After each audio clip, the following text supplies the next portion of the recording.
திண்டுக்கல் மாவட்டம் பழைய வத்தலகுண்டு பகுதியில் சாலையோரம் நடந்து சென்ற 3 பெண்கள் மீது இடித்து விபத்து ஏற்படுத்திய ஆட்டோ ஓட்டுநரை கைது செய்யக்கோரி வத்தலகுண்டு காவல் நிலையம் முன்பாக பொதுமக்கள் சாலை மறியலில் ஈடுபட்டதால் சுமார் 1 மணி நேரத்திற்கு மேலாக போக்குவரத்து பாதிக்கப்பட்டது.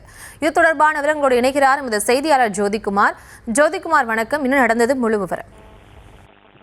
வணக்கம் பிரியங்கா. திண்டுக்கல் மாவட்டம் வத்தலகுண்டு அருகே உள்ள பழைய வத்தலகுண்டுவைச் சேர்ந்த ரத்தினம், முத்துலட்சுமி, பச்சையம்மாள் ஆகிய 3 பெண்களும் மகாத்மா காந்தி தேசிய ஊரக வேலைவாய்ப்பு திட்டத்தின் கீழ் 100 நாள் வேலை பார்த்து வருகின்றனர்.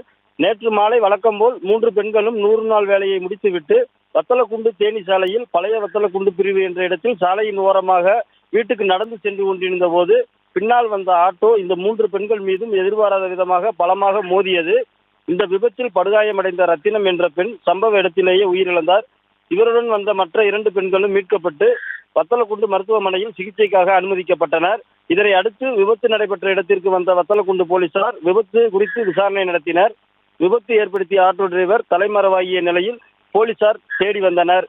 இந்த நிலையில் விபத்தில் உயிரிழந்த ரத்தினத்தின் உறவினர்கள் மற்றும் பழைய வத்தலகுண்டுவைச் சேர்ந்த 100க்கும் மேற்பட்ட பொதுமக்கள் விபத்து ஏற்படுத்திய ஆட்டோ ஓட்டுநரை உடனடியாக கைது செய்ய வேண்டும் என கூறி வத்தலகுண்டு காவல் நிலையத்தை முற்றுகையிட்டு சாலை மறியலில் ஈடுபட்டு வந்தனர். இதனால் தேனி, கொடைக்கானல் செல்லக்கூடிய சாலையில் சுமார் 1 மணி நேரத்திற்கு மேலாக போக்குவரத்து பாதிக்கப்பட்டது.